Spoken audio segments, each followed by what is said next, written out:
मैं अभी मतलब उतना प्रैक्टिस नहीं करती, अभी मैं 4th ईयर की स्टूडेंट हूँ। तो मैंने आज दिन में एक केस देखा था सर। क्या देखा था? मतलब एक पर्सन आए थे, वो 45 के एज के थे, मेल पेशेंट, और उनकी राइट लेग में वेनस अल्सर फॉर्म हुआ था सर। तो क्या हुआ था? Venus ulcer. अल्सर हुआ था? हाँ सर। कहाँ पर हुआ था? राइट लेग में मीडियल साइड में सर। राइट लेग में मीडियल साइड में अल्सर हुआ था। हाँ सर, मतलब उसका सर्च करके दिखा तो बर्गर डिसीज बोल के आता है, मतलब जो कि साइनस वेन के ब्लॉक होने से होता है, वैसे उसका मतलब मिला। तो सर उसमें हम लोग आयुर्वेदिक ट्रीटमेंट क्या देंगे? कौन से ट्रीटमेंट? आयुर्वेदा में हम लोग उसका क्या ट्रीटमेंट उसके देंगे? हेतु देखने चाहिए, कौन से क्या क्या हुआ है वो देखना चाहिए, ठीक है ना। क्या हुआ है इसके लिए हमारे पास ट्रीटमेंट नहीं है, कैसे हुआ है इसके लिए हाँ आयुर्वेद में ट्रीटमेंट है ना। व्रण हुआ है तो कौन सा व्रण है, दोष के अनुसार वो व्रण किस में डिवाइड होता है, वातज व्रण में होता है, पित्तज व्रण में होता है, कफज व्रण में होता है ना। तो क्या दिख रहा है, शोथ दिख रहा है, तो वो शोथ कैसा है, वातज है, पित्तज है, कफज है, हेतु कौन से है, वातज है क्या, पित्तज है क्या, कफज है ना। इसके हिसाब से ट्रीटमेंट रहेगी। बराबर है। अभी आप 4th में ईयर में हो, तो आप अभी क्या काम करो, अभी आप इंटर्नशिप में देख रहे हो, तो आप डिटेल केस हिस्ट्री पहले लेना, ज़्यादा से ज़्यादा उस पर ये करो, काम करो। किसी भी पेशेंट की डिटेल केस हिस्ट्री लेना, किसके वजह से हुआ है ना। अगर जल भी गया इंसान तो है ना, तो अग्नि से जला है तो उसको तीक्ष्ण, उष्ण ये गुण बढ़ेंगे, रुक्ष ये गुण बढ़ेंगे। तेल से जला है तो उसमें स्निग्धता आ जाएगी, है ना। हम ये देखते हैं, मॉडर्न बर्न नहीं देखेंगे, पर हम ये देखते हैं किस वजह से हुआ है ना। हाँ, तो हमारा डिटेलिंग ज़्यादा रहता है आयुर्वेद में, तो इस हिसाब से केस डिटेलिंग लेते जाओ। बराबर है। ठीक है, चलो आगे।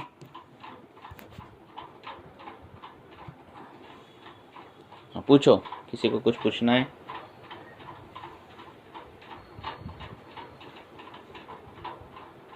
हेलो,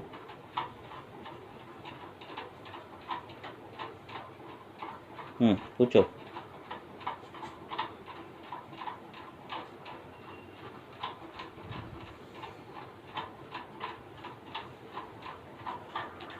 अरे आपके प्रश्न होंगे तभी मैं कुछ बता पाऊंगा ना।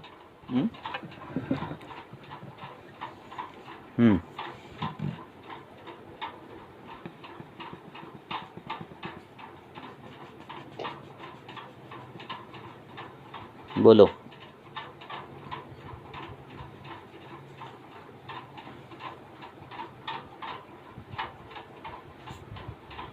हेलो,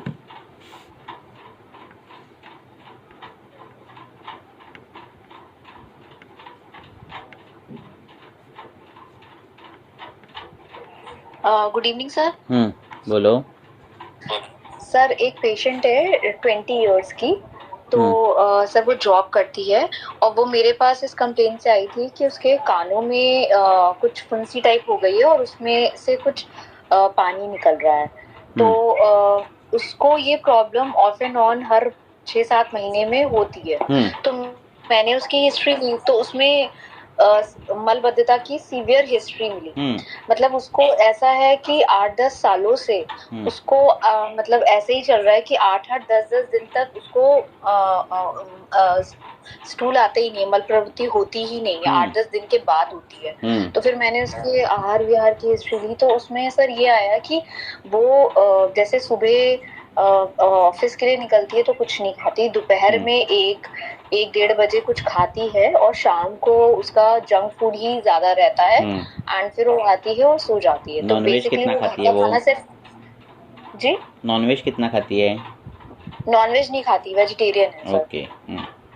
है ना। तो सर ये है इम्प्रॉपर फूड हिस्ट्री तो है ही, और कायदे से वो घर का खाना तो एक ही बार खाती है, सुबह बिना कुछ खाए निकल जाती है, रात में 10 बजे कुछ खाया होता है उसने, और उसके बाद वो सुबह मतलब दोपहर में 1 ही बजे कुछ खाती है, और बीच में उसको भूख लगती है तो ऐसे लैया या जो भी ऐसे चटर मटर जो भी होता है वो खाती है। तो ये उसकी सर हिस्ट्री है, और उसके कारण मुझे ऐसा लगा कि उसके कारण उसको बार बार ईयर में कुछ ना कुछ प्रॉब्लम होती है सर, क्योंकि अपान वायु के वेग में भी लिखा हुआ है कि बधिरता और ऐसा आ जाता है, तो ऐसा मैंने अनुमान लगाया। तो सर इसके बारे में सर आप कुछ बताइए सर, कैसे कर सकते हैं कि 8-10 दिन तक उसको गर्भवती नहीं होती, यानी कि इतना क्रूर कोष्ठ और रुक्षता आ चुकी है सर, तो कैसे करेंगे उसमें सर स्टार्ट। अब ऐसे केस में क्या होता है कि मल कितने टाइम आंत्र में रहना चाहिए उसके लिए नियम है ना। हमें सुबह टॉयलेट आनी चाहिए, दिन में एटलीस्ट 2 बार, 1 बार 2 बार तो टॉयलेट होनी चाहिए। 4 बार तो कम से कम मूत्र परिवर्तन होना चाहिए, ठीक है।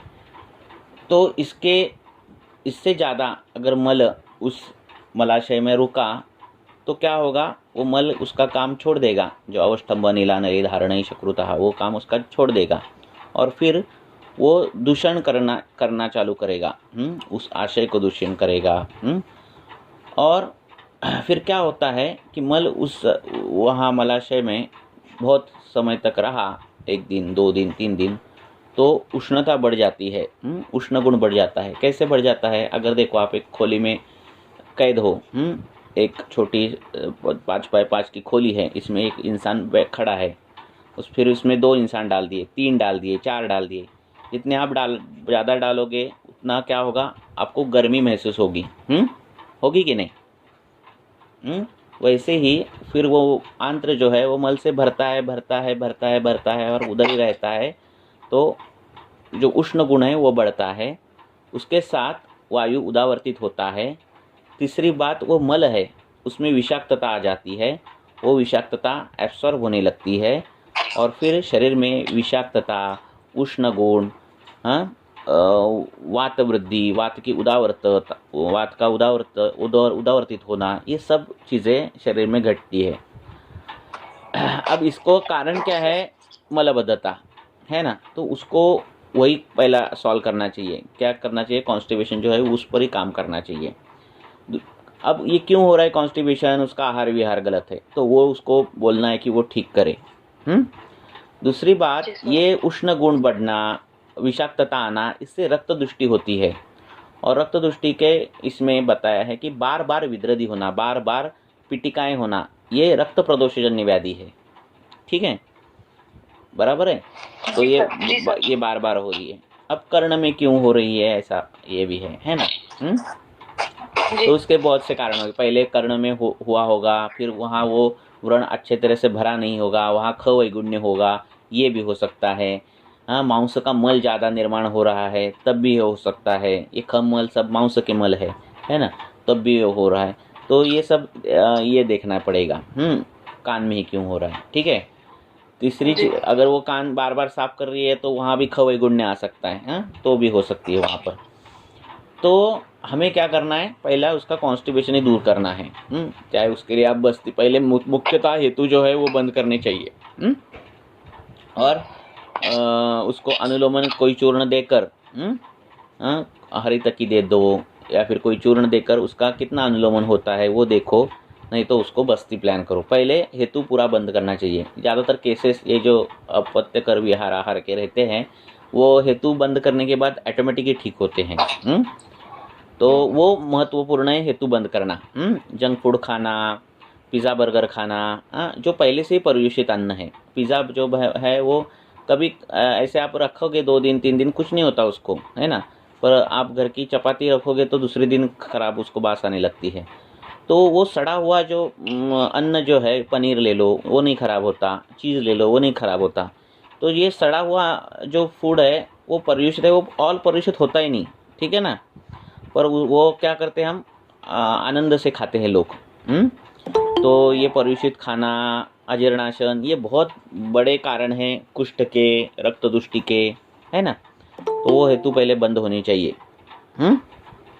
और जी फिर बाद में आगे की ट्रीटमेंट। वो पेशेंट बोल रहे नहीं हेतु नहीं बंद हो गया, आप ट्रीटमेंट दो, तो ट्रीटमेंट देनी नहीं, है ना। तो इस हिसाब से काम करना। तो बोल दिया है कि अगर इसका अभी नहीं करा ना तो बाद में जाके आपको फर्टिलिटी इशू भी हो जाएंगे, बार बार धीरे धीरे हो जाता है। बार बार विद्रदी होना, बार बार, ये लक्षण किसका है? ये लक्षण शरीर में मेददुष्टि का है, ये शरीर में पित्त का उष्ण गुण बड़ा है, इसका द्योतक है, रक्त दुष्टि का द्योतक है, ठीक है ना। हाँ, तो उस हिसाब से बार बार ऐसे अगर हो रहा है तो प्रमेय पिटिका को बोला है कि जिसमें जिस क्लेद दृष्टि पहले से ही है, जिसमें मेद दृष्टि पहले से है, तो ऐसे लोगों को बिना प्रमेय की प्रमेय पिटिका हो सकती है। ठीक है ना। तो सर अगर स्टार्टिंग में पेशेंट बस्ती, जैसे बहुत लोग डर जाते हैं, उनको थोड़ा और काउंसलिंग नहीं, पहले क्या करो, अभी उसने इसका अध्ययन है पर्युषितन ने, पहले पाचन करो, अनुलोमन करो, पेट से पहले दवाई चालू कर दो। हाँ, और हेतु पूरी के पूरी बंद कर दो। दे सकते हैं उसको, दे सकते ना, देने में क्या है। पर हेतु बंद होने चाहिए, पहला वो काम है। हेतु तो सर मैंने उसको स्ट्रिक्टली बोल दिया है, मैंने तो यहाँ तक भी बोल दिया कि धीरे धीरे तुमको पीसीओएस भी हो जाएगा। और कभी भी ना ये ऐसे अगर हेतु है तो धीरे धीरे कम करो, ऐसा मत बोलो। क्या होता है, होता ही नहीं कम धीरे धीरे, ठीक है ना। वो क्या बोलता है, अरे ठीक है कल नहीं मैंने पर पिज़्ज़ा बर्गर खाया, आज खा लेता हूँ। अरे 4 दिन नहीं हुए, 4 दिन नहीं खाना खाया तो आज खा लेता हूँ, है ना, ऐसे होता है। तो वो कितना महत्वपूर्ण है बंद करना, ये पेशेंट को काउंसलिंग करना चाहिए। ठीक है ना। जी सर। वो आपके काउंसलिंग पर ज़्यादा निर्भर है कि पेशेंट आपका कितना सुनता है। हाँ सर। और सर एक और, जैसे एक तो सर ये हो गया कि शुष्क मल प्रवृत्ति और आई नहीं रही है, और एक स्त्यान मल प्रवृत्ति होती है, तो सर उसमें हमको पाचन देना चाहिए सर, जैसे शुंठी और हरित की भी दे सकते हैं ना उसमें। जब मल में चिकनापन है, मल में अमांश जो कफ दिख रहा है, चिपचिपापन दिख रहा है, कुंथन कर रहा है और तो थोड़ी सी मल प्रवर्तन हो रहा है, ऐसा है तो हरित की देना। ठीक है, प्लेन हरित की। तो हरित की क्या करते हैं, स्तोकम दोषा निर्हरित, धीरे धीरे दोषों का, मल में जो दोष आए हैं उनका निर्हरण करती है। कौन करती है, हरित की करती है। ऐसे तो शुंठी नहीं दे सकते सर उसमें? दे सकते हैं ना शुंठी, ठीक है। शुंठी ग्राही है, अभी मलबद्धता है ना, तो हमें हरित की देनी है ऐसे। ठीक है सर। सर और एक और चीज पूछूंगी सर, जैसे बहुत सारे पेशेंट्स गूगल पढ़ के आते हैं, और सर वो आके हम लोग को पूछते हैं कि जैसे आप तो आयुर्वेद में हो, तो आप जैसे कोलेजन है, आजकल तो इतनी कोलेजन ड्रिंक्स आ रही हैं, तो जैसे 40 के बाद कोलेजन कम होता है, तो आपके आयुर्वेद में कोलेजन का क्या कॉन्सेप्ट है? नहीं है, तो सर उनको एक्सप्लेन करना। तो मैंने कहा क्या होता है, जब हम ज़्यादा पढ़ाई करते हैं और हमारी पढ़ाई ज़्यादा होती है और हमारा जब कॉन्फिडेंस प्रैक्टिस में दिखता है ना, तब हम ही बोलते हैं, पेशेंट सुनता है, पहली बात। ठीक है, ये पहली बात होने चालू हो जाता है। हमारा हाफ हाफ रहता है ना, अरे देखेंगे करेंगे, होगा क्या नहीं होगा क्या, ये जब रहता है ना, तब पेशेंट हमें ज़्यादा सुनाई दे, ये करता है, ये होगा क्या, वो होगा क्या। ठीक है, पहले के ज़माने में जो वैद्य थे, कि अभी भी ऐसे लोग वैद्य है कि दो सेंटेंस में प्रैक्टिस होती थी, ये ले लो, पेशेंट बोल रहा है नहीं ले लूँगा, मत ले लो, जाओ, इतना सिंपल हो जाता है। हाँ, उनके सुन, वो कुछ बोले और हम उनका सुने, इनके लिए नहीं हम बने हैं। उनकी बीमारी ठीक करना ये हमारा काम है, वो हम हमारे तरीके से करेंगे, बराबर है। हाँ, तो आयुर्वेद में ये है क्या, आयुर्वेद में सब कुछ है। हाँ, उनके शास्त्र में ये है क्या, है ना, ये पढ़ना चाहिए, है ना। उनके शास्त्र में आम नहीं है, आम कंसेप्ट नहीं है, उनके शास्त्र में ऋतुचर्या नहीं है, दिनचर्या नहीं है ना। अगर इतने बड़े बड़े महत्वपूर्ण टॉपिक नहीं है तो क्या फिर हम क्या, है ना। जी सर। कोई भी चीज आयुर्वेद के इसमें समझने के लिए पूछ रही हूँ सर, कि जैसे कोलेजन है तो उसको हम मांस शैथिल्य या ऐसे हमें भी तो समझ में आना चाहिए ना सर। क्यों समझ में नहीं आ रहा है आपको आयुर्वेद से, क्यों समझ में, उनसे आपको समझने के लिए आप दूसरी भाषा का प्रयोग क्यों कर रहे हो? ओके, ठीक है ना। आप जब इंटर्नशिप करते हो, एलोपैथी के आधुनिक वैद्य शास्त्र के हॉस्पिटल में काम करते हो, तब आप ऐसे नहीं कुछ समझते, अरे नहीं एंटीबायोटिक दी, अरे इसका तो आम पाचन करना चाहिए था, ऐसे क्वेश्चन कब नहीं आते हैं क्या? हमें आदत पड़ गई है कि वाया डेविडसन चरक पढ़ना, ऐसे नहीं होगा। हाँ, दोनों की एनाटॉमी फिजियोलॉजी अगर सेम होती थी आधुनिक वैद्य तो ठीक थी कोरिलेशन करना, दोनों के फिजियोलॉजी तक अलग है, आयुर्वेद और आधुनिक वैद्य शास्त्र की, है ना। हाँ, तो अगर फिजियोलॉजी अलग है तो बाकी की तो चीज़ें बहुत ही अलग है ना। जी। तो ये ऐसा कभी कभी करो में होता है, हमारे शास्त्र में ये है क्या, वो है क्या, अरे ऐसा है, ऐसे कैसे होगा, है ना। हमारा जो बेस है वही अलग है ना। तो उस हिसाब से करो।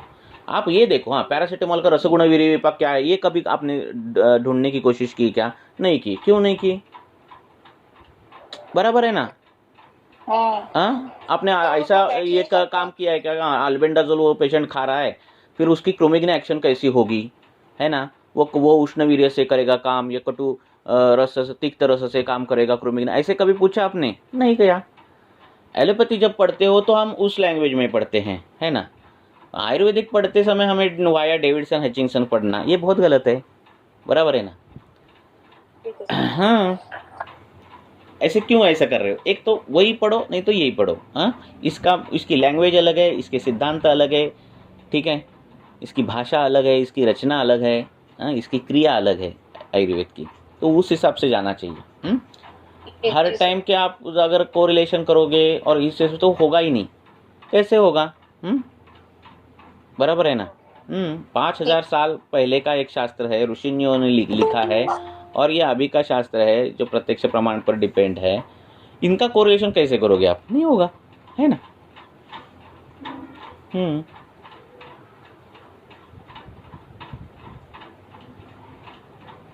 और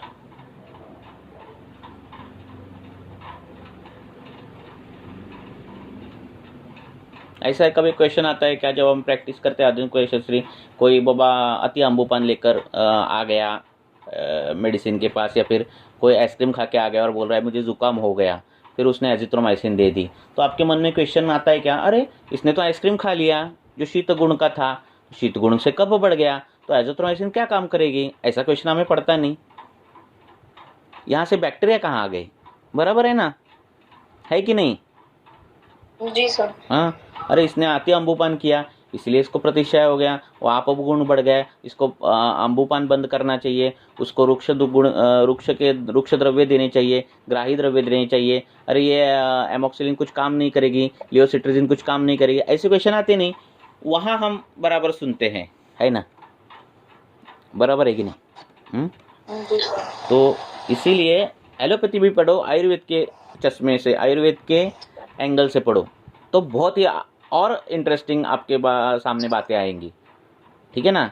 मीन्स आपके पास अगर कोई नया मॉलिक्यूल या फिर नया जब पेशेंट आपके पास घूम कर आते हैं तो वो हायर स्पेशलिस्ट के पास जाकर आते हैं, तो उनके पास जो फाइल्स रहती है उनमें जो नए नए मॉलिक्यूल्स रहते हैं, नए नए ड्रग्स रहते हैं, उनकी लाइन ऑफ एक्शन हमारे कौन से रस व स्रोतस पर काम करेगी, या फिर रक्त व स्रोतस को बिगाड़ दे रही है, या फिर इस अवयव की दुष्टि कर रही है, इस धातु का पाचन हो रहा है, इस एंगल से उनकी दवाइयों का अध्ययन आप करोगे, ठीक है ना।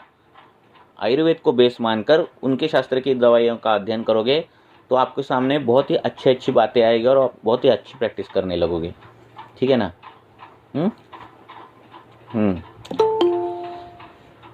ठीक है। और हेलो सर, बोला। मेरा एक प्रश्न था, जैसे कि हम चिकित्सा देते हैं, एक पेशेंट, एक एग्जांपल देती हूँ, एक पेशेंट है मेरे पास, छोटी बच्ची है 8 साल की, तो उसको कास हुआ था, मतलब बहुत छोटी है, तब से उसको 1 साल से है, तो मैंने उसको ट्रीटमेंट दिया, तो फिर भी जैसे उसके जो मेडिसिन है वो तो हम, और उसको कंडू भी था, तो मैंने जैसे कफ पित्त शामक द्रव्य यूज किए थे,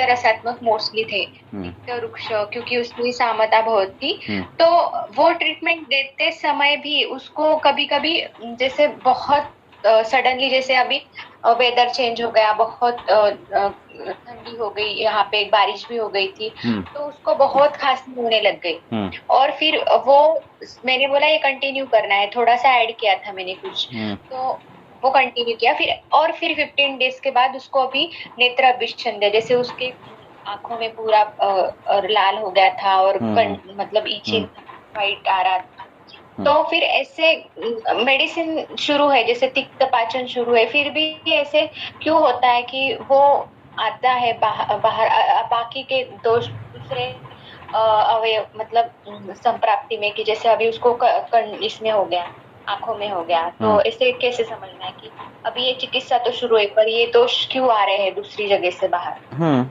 अगर ऐसे हो रहा है, हाँ, ऐसे कब कब होता है, हाँ, जब आपकी उष्ण चिकित्सा काम नहीं करती, शीत चिकित्सा काम नहीं करती, ऐसे कब कब होता है तो एक रक्त दुष्टिजन्य इसमें हो जाता है, हाँ।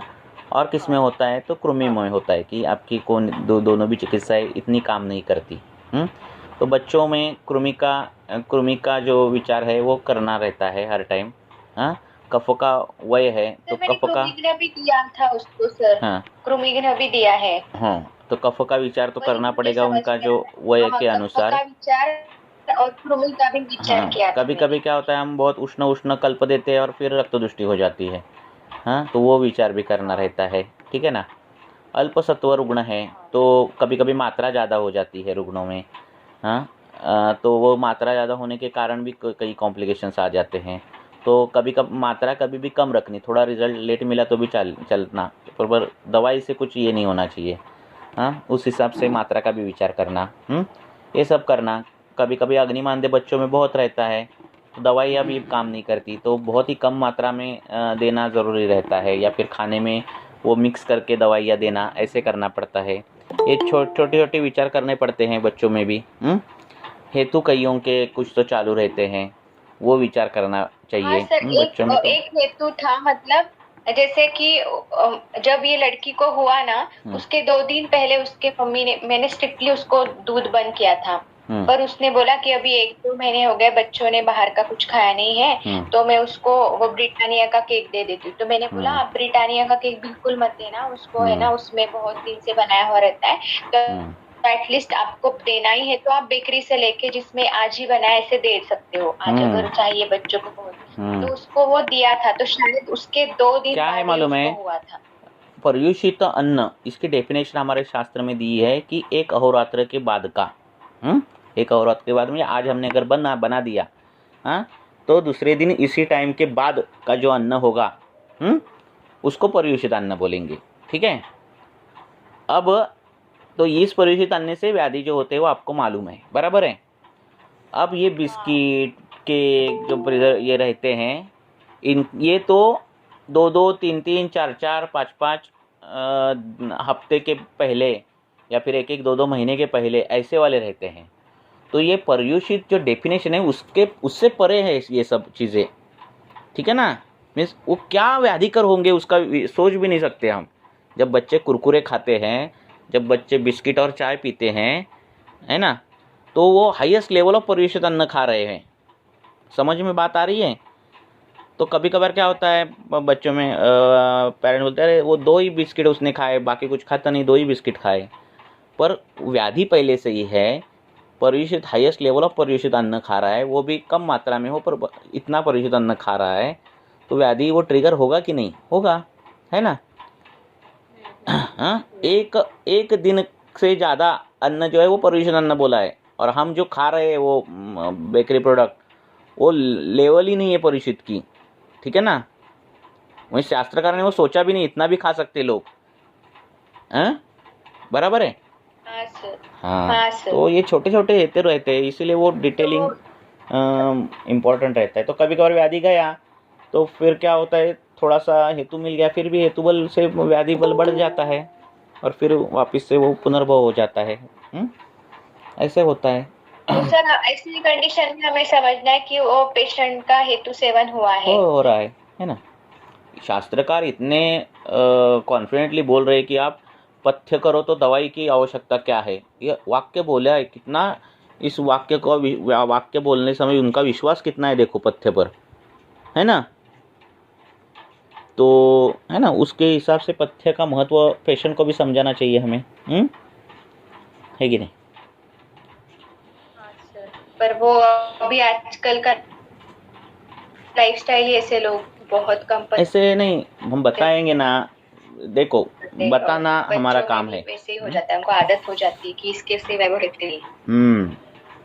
हम तो जो बाहर का जो है वो कुरकुरे जो खा रहे हैं वो इतना उसके बारे में बताते हैं कि कितना वो गलत है, तो ये अगर पेरेंट्स के दिमाग में देखो, हर एक को भय किसका है, किस सभीयों को प्राणेशना है ना, प्राण का भय है। हाँ ठीक है ना, प्राण है तो सब कुछ है ना। अब जब बात प्राण पर आ जाती है तो इंसान कुछ भी करने लगता है, बराबर है। तो उधर तक लेकर जाने का मीन्स उतने तक भय दिखाने का, हाँ कि बाबा ये खाने के बाद क्या क्या हो सकता है, और ये गलत है क्या, गलत भी नहीं है ना। तो इतना प्रदूषित अन्न हम जब खाओगे, बिस्किट खाओगे, ब्रेड खाओगे, है ना, तो इससे क्या हो सकता है वो उनको बोल दो, हमारे शास्त्र के आधार पर ही बोल दो। ऐसे नहीं है कि बाबा कुछ अलग बोल रहे हैं आप, है ना। तो वो डर जाते हैं, है ना। और सभी लोगों को आरोग्य तो चाहिए, पेशेंट को भी आरोग्य चाहिए, पर आपको इतना डराना चाहिए उस बारे में। और ये डराना अच्छे के लिए है ना। तो डॉक्टर भी कैसे बोलते हैं अभी कम करो बिस्किट खाना, ऐसे कैसे कम क्यों करना, बंद ही करना रहता है ना। हाँ कम होता ही नहीं, कई क्या कम होता है, कुछ भी नहीं होता है कम। चाय 5-6 बार पी रहे हैं, थोड़ा कम करो, फिर वो 2-3 बार पीते हैं, फिर वो आप में ये हो जाता है। ऐसे है।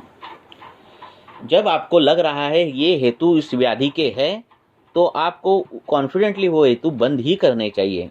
कम करना, थोड़ा कम करो, ऐसा उसमें एक्सक्यूजेस मत दो। आप 100% बोलेंगे तो पेशेंट 80% फॉलो करेगा। आप 80% बोलेगे तो वो 50% फॉलो करेगा। है कि नहीं। तो इस हिसाब से बोलो। आगे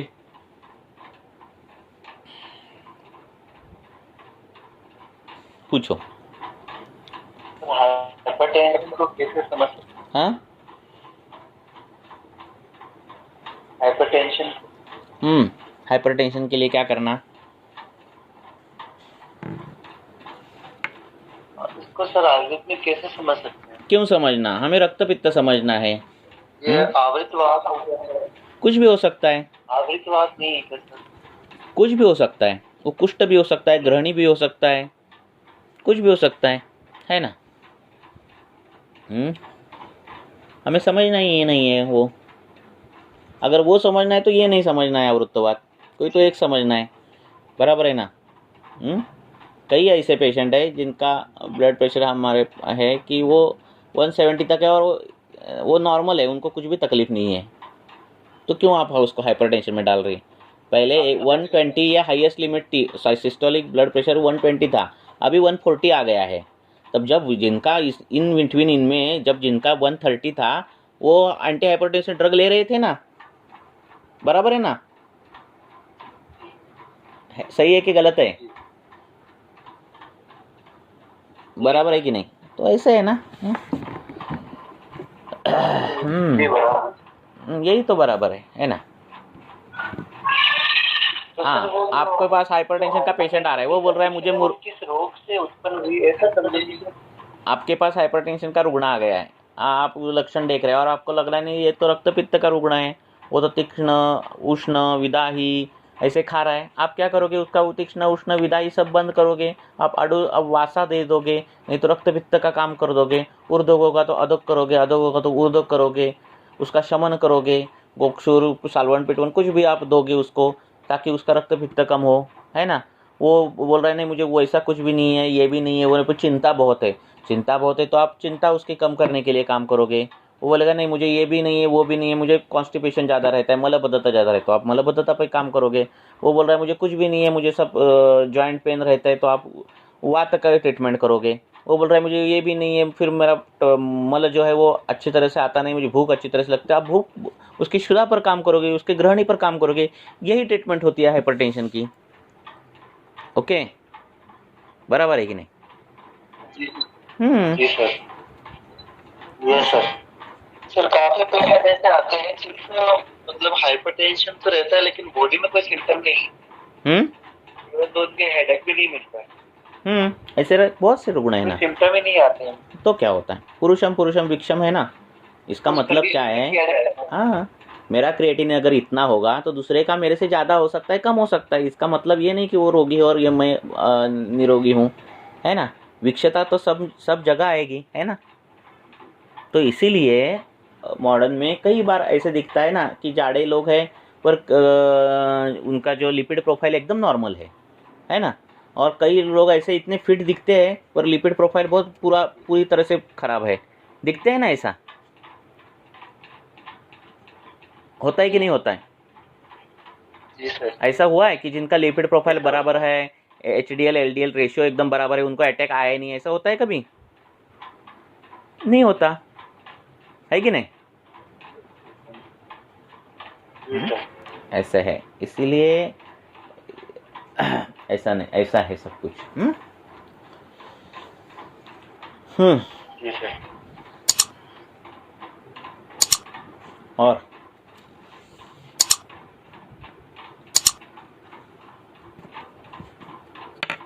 बोलो। एक शास्त्र की पढ़ाई आप बहुत करोगे ना तो आपके सामने होने वाले प्रश्न जो है ना, वो प्रश्नों का जो अंधेरा है ना, वो ऐसे ही झट से उसको उजाड़ने में परिवर्तित होगा। ठीक है ना। हम वो जो वाया जो रूट ले रहे हैं ना, उससे बहुत प्रॉब्लम होते हैं। ठीक है ना, बराबर है कि नहीं?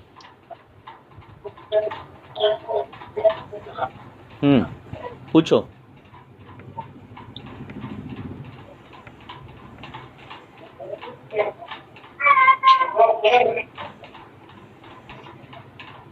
पूछो।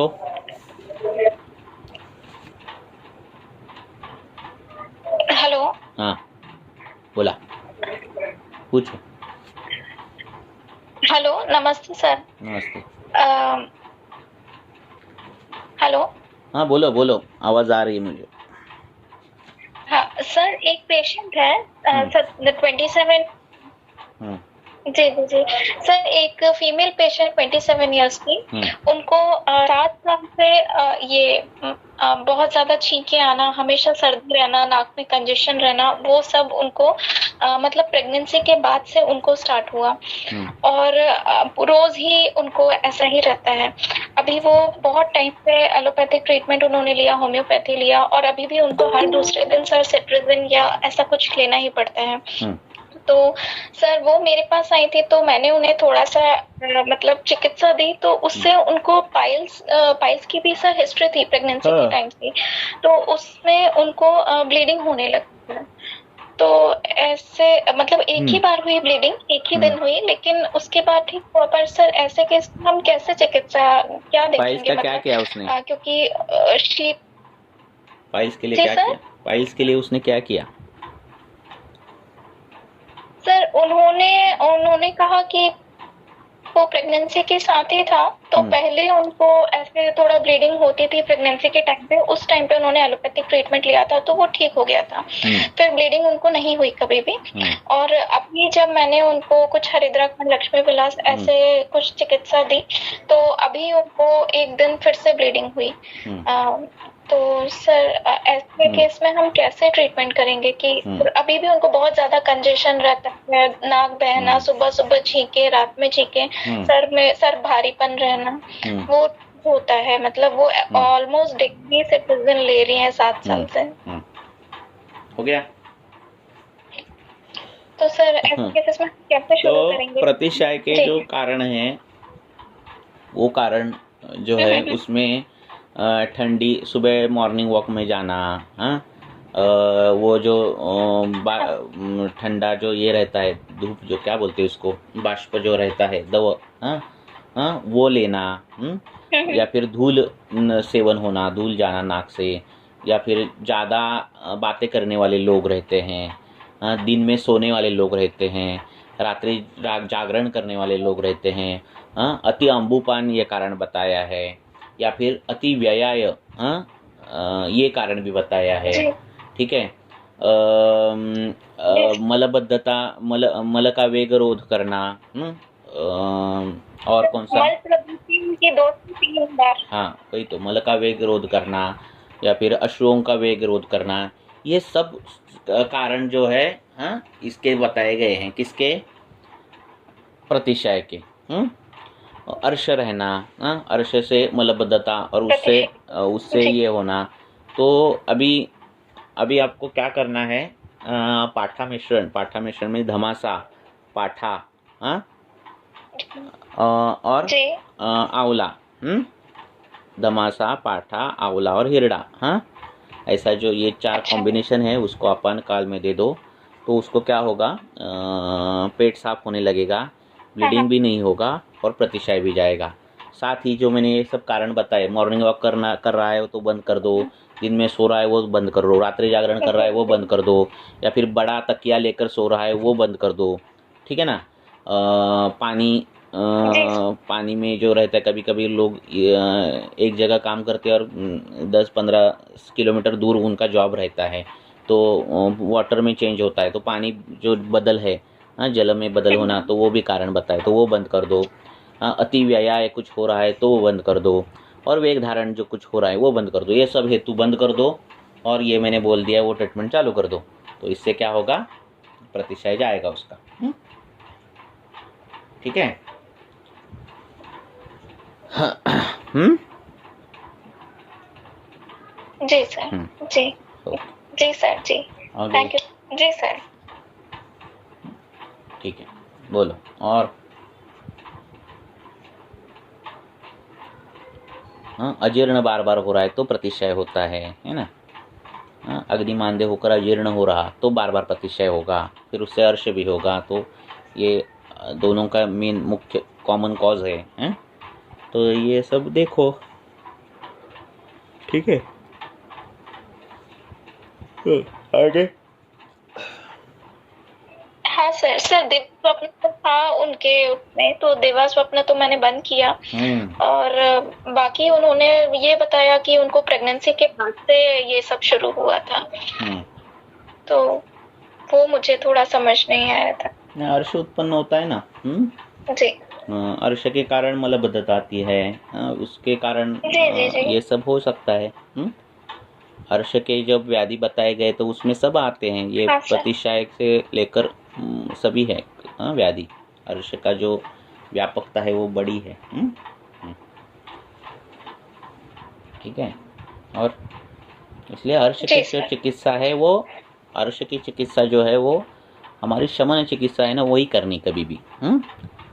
कई लोग क्या करते हैं, ऑपरेशन करते हैं, ये करते हैं, वो करते हैं, उससे अच्छा जो शमन चिकित्सा जो बताई गई है हमारे शास्त्र में वही करना। विरुद्ध अगर धान्य खा रहा है तो भी इसमें हो सकता है, विरुद्ध धान्य, अंकुरित धान्य अगर वो खा रहा हो तो भी ये प्रतिशय और ये सब हो सकता है। ठीक है। या फिर बहुत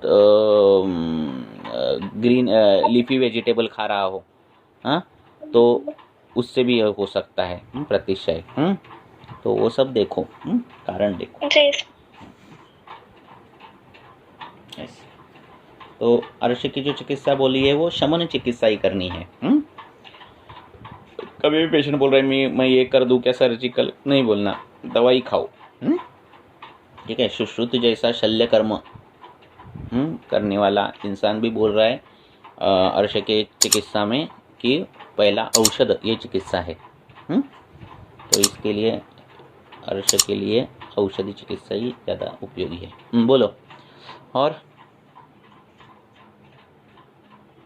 सर मुझे केस के बारे में सर ये जो अभी केस, हाँ बोलो बोलो बोलो, उज्ज्वला मैडम बोलो। सर अभी जो पहली केस हुई ना सर, तो डॉक्टर स्वस्ति, वो पेशेंट में मलबद्धता थी या द्रव मल है, 2-3 बार मोशन है। कौन से पेशेंट में? अभी डॉक्टर स्वस्ति ने जो स्टार्टिंग में उनको मलबद्धता, मैम स्टार्टिंग में उनको मलबद्धता थी जब प्रेगनेंसी के टाइम पे, उसी टाइम पे उनको पाइल्स भी हुआ था। होता है ना। एक तो प्रेगनेंसी ये भी कारण रहता है, से उनको प्रतिशय और जो चल रहा है ये भी कारण। तो लेकिन नहीं थी, मतलब जी बोलो बोलो। हाँ, अभी उनको मलबद्धता नहीं थी सर कुछ टाइम से, अब अभी उनको 2-3 बार मल प्रवृत्ति होती है। ऐसे ऐसे है तो करो। सर आपने जो आमलकी हरितकी योग बोला ना, हाँ इसमें जैसे उनको मलबद्धता नहीं है, 2-3 बार द्रवमल प्रवृत्ति है, तो हरितकी तो सामल का पाचन करके करेगी, लेकिन आमलकी क्यों बोला इस योग में, ये मुझे जानना था। नहीं, उसमें द्रवमल प्रवर्तन हो रहा है ना, ये क्या हो रहा है, उसको रक्त प्रवर्तन हो रहा है ना। हाँ हाँ हाँ, तो आम्लकी देना उसके साथ।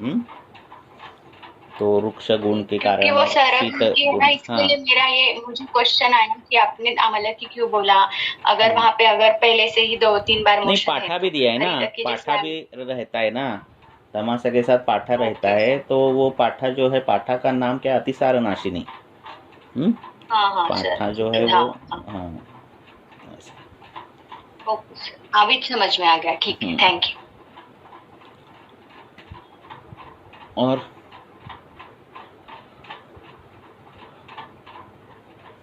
पाठ्यते इति पाठा, धन्यते इति धान्यक। और पूछो।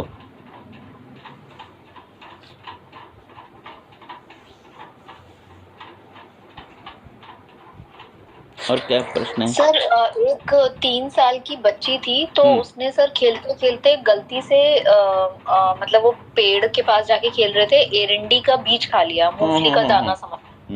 तो उससे उसको बहुत ही सीवियर लूज मोशंस और वॉमिटिंग, मतलब ऐसी जैसे वातज वॉमिटिंग होती है ना, कि हमको सेंसेशन होती है बट आती नहीं है, तो उसके बार बार वेग आ रहे थे, तो वो बच्ची आई थी, तो उस समय सर उसको क्या दे सकते हैं सर? पूछा था ना आपने प्रश्न। अब ये क्या जी, होता जी, है एरंडी का बीज, इसमें वो जो टॉक्सिन रहता है, रेजिन करके टॉक्सिन है कुछ, हाँ रेसिन क्या कुछ है, तो उससे होता है। तो ये बहुत सीरियस केस, वो क्या हुई, एडमिट हुई क्या फिर? सर फिर मैंने तो उसे लिया नहीं था, क्योंकि उसको बहुत आ रहे थे, मुझे समझ नहीं आ रहा था कि मैं क्या दूं, और बच्ची छोटी भी थी। फिर मैंने चांस नहीं लिया, फिर मैंने सोचा अगर फुटज दूं फिर ना दूं, मतलब मुझे समझ नहीं आया, तो मैंने तो रेफर कर दिया। रात के 8 साढ़े 8 बज रहे थे। सर पता नहीं मुझे फिर क्या हुआ सर।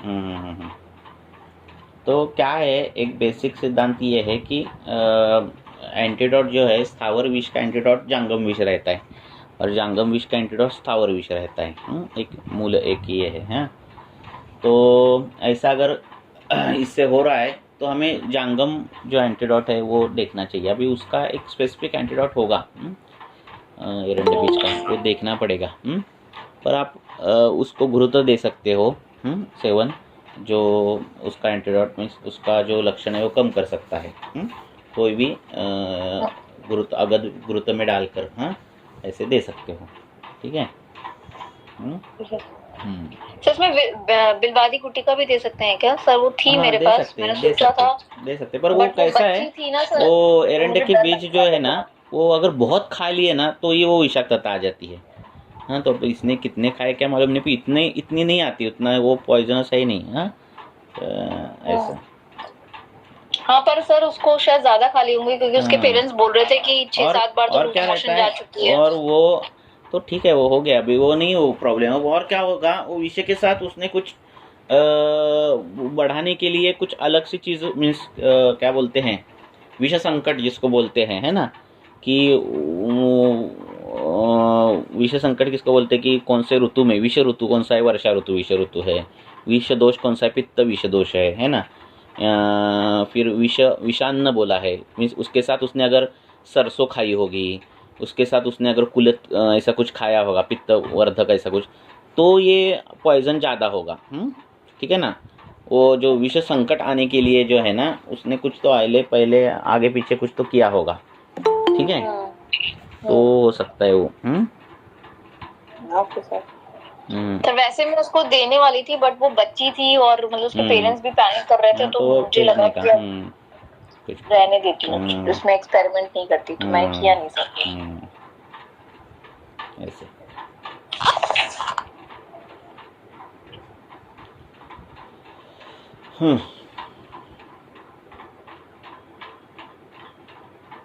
बोलो। और सर एक केस के बारे में डिस्कस करना था। बोलो ना। एक सर ACL टीयर का पेशेंट है, लेडी पेशेंट है, 36 एज है, 2021 मतलब लास्ट 36 36 क्या?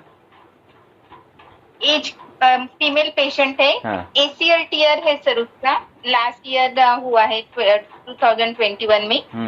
उसमें ACL कंप्लीट टीयर है और कुछ फ्रैक्चर भी है सर, पोस्टेरोलैटरल एस्पेक्ट में। हाँ। और जब 2021 में MRI किया था उसमें नी जॉइंट में इफ्यूजन भी बताया था और ग्रेड 2 कॉन्ड्रोमैलेशिया पटेला बताया था।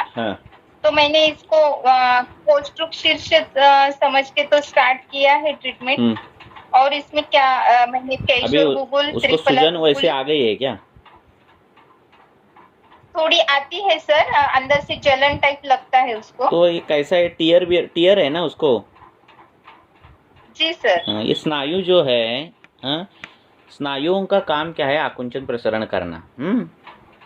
और स्नायुओं में जो इलास्टिसिटी जो है वो मेद धातु लाता है।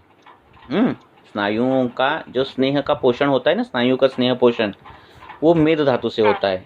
वो अगर कम पड़ गया तो स्नायु में परुषता, रुक्षता, खरता ये सब गुण आ जाते हैं। दाढ़ आ जाता है और टूटने बिटने के चांसेस ज़्यादा बढ़ते हैं। अब वाइस वर्सा विचार अगर हमने किया कि ऐसा स्नायु के अगर स्नायु टीयर हो गया, टूट गया, तो हमें क्या करना चाहिए? तो हमें उसको पोषण मेद धातु से करना चाहिए।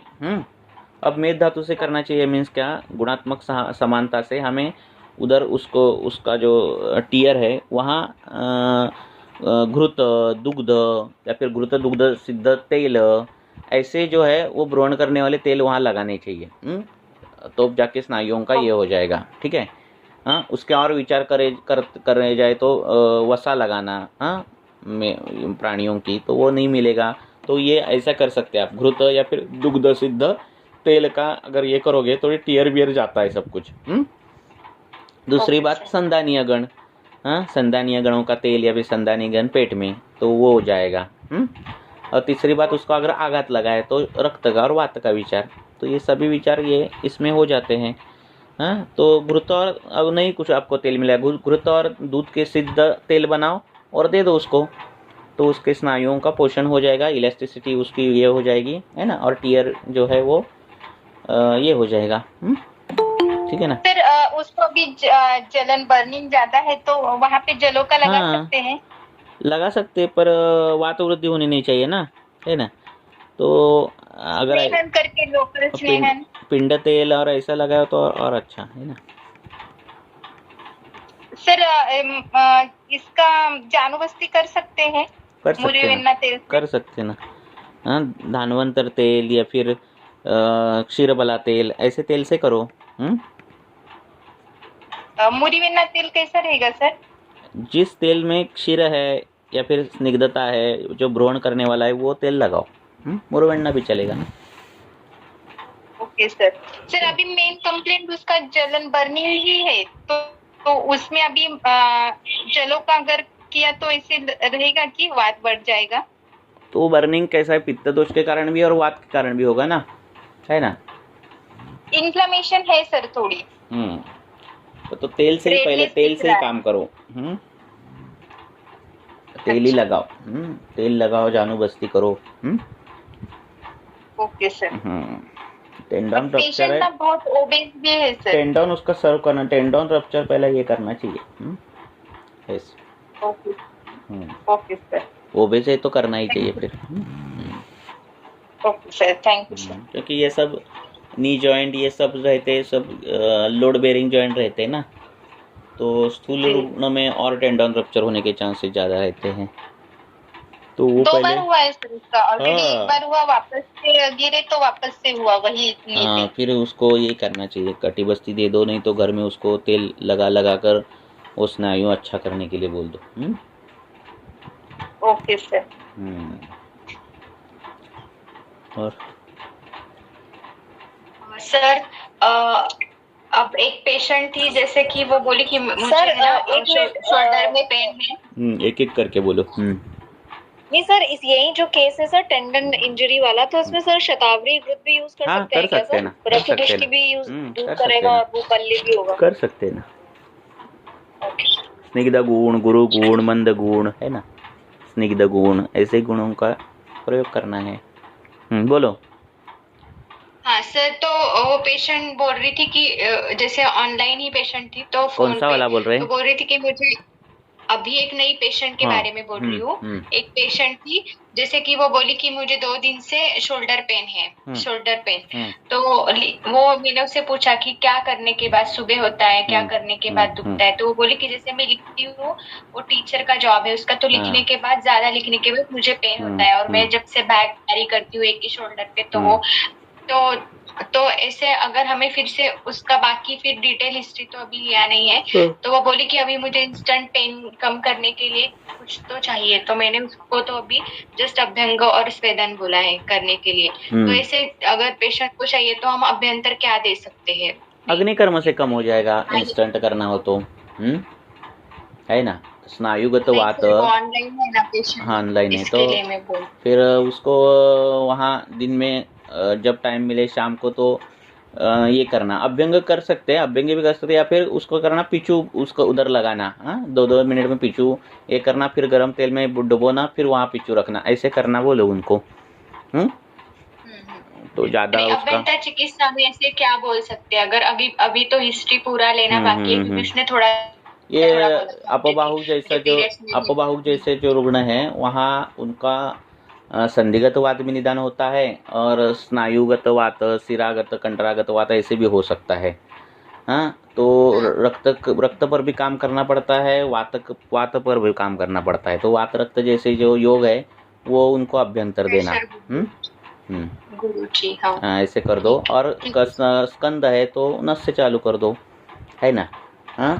दूसरी बात, जो अपर व्यायाम रहते हैं, अब अगर वो काम क्या करती है उस पर वो देखना है। जो उठाने का काम रहते हैं, मीन्स नीचे से ऐसे कोई उठाने का काम रहता है, और फिर उसको स्कंद शूल है, तो उनको जो व्यायाम बताने के है वो ऊपर के ओर हाथ जो जाएगा वो व्यायाम बताना है।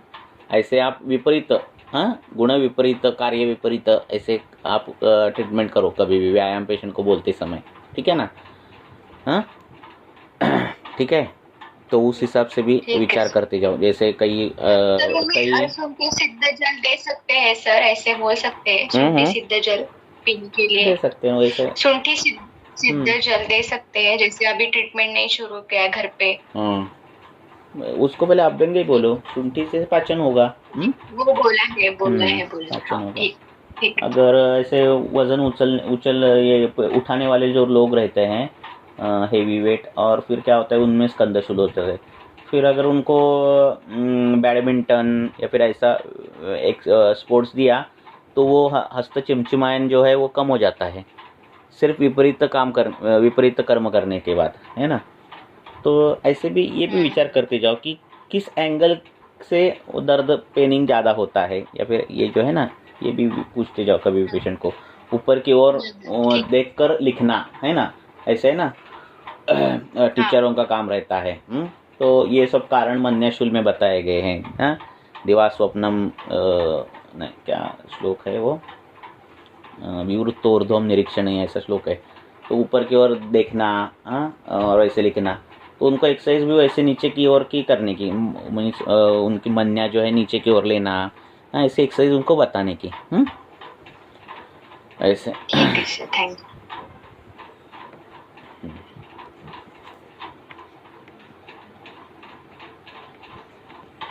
और सर, प्रेग्नन्सी में हायपोथायरॉइडिझमचं कसं ट्रीटमेंट? हायपोथायरॉइडिझममध्ये काय असतं, जास्त करून अग्निमांद्य असतं, आणि मग त्यानुसार त्या संप्राप्त्या घडतात, समानावृत्त उदानावृत्त समान अशा संप्राप्त्या त्या घडत असतात, है की नाही. त्यानुसार त्याचं हे करायचं. ते काय हे नाही बघत बसायचं आपण आपले हे बघायचं, लक्षणं काय त्यानुसार करायची. प्रेग्नन्सी आहे ती, शरीरातले हार्मोन्स हे नॉर्मल माणसासारखे कधीच नसणार आहेत, ते ट्रान्झिएंट त्यांच्यात बदल असणारच आहे. ते प्रत्येक वेळी आपण त्या पॅरामीटरमध्ये प्रत्येक पेशंटला जर बसवत गेलो तर फार कठीण होऊन जातं. बरोबर आहे की नाही. नाही, पण पहिल्यापासून आणि म्हणजे थायरॉइड पहिल्यापासून आहे आणि आता प्रेग्नन्सी राहिली, तर मग तसंच कंटिन्यू करता येईल का?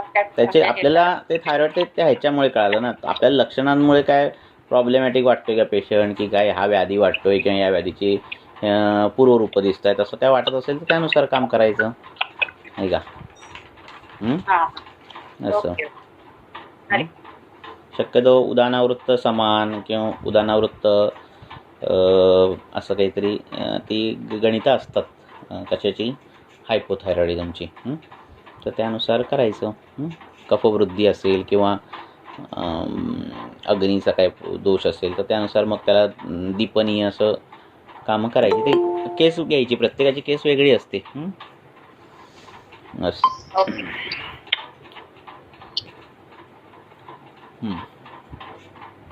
अजून काही एक प्रश्न घेऊया आणि थांबूया. आणि काय बरं,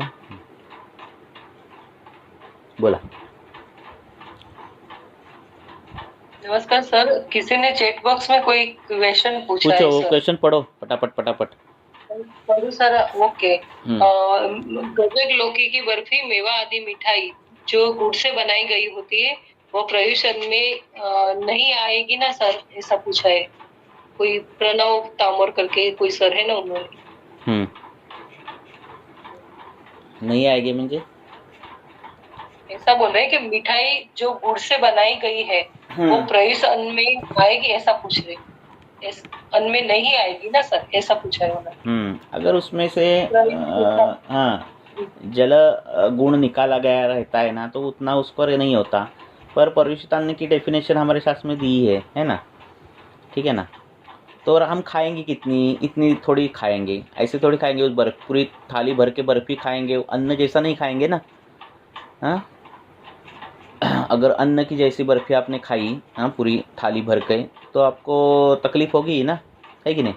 क्यों होगी, क्योंकि वो अग्नि डाइजेस्ट इतनी नहीं कर पाएगा, है ना. गुरु गुण ज़्यादा रहेगा उसमें, बराबर है ना.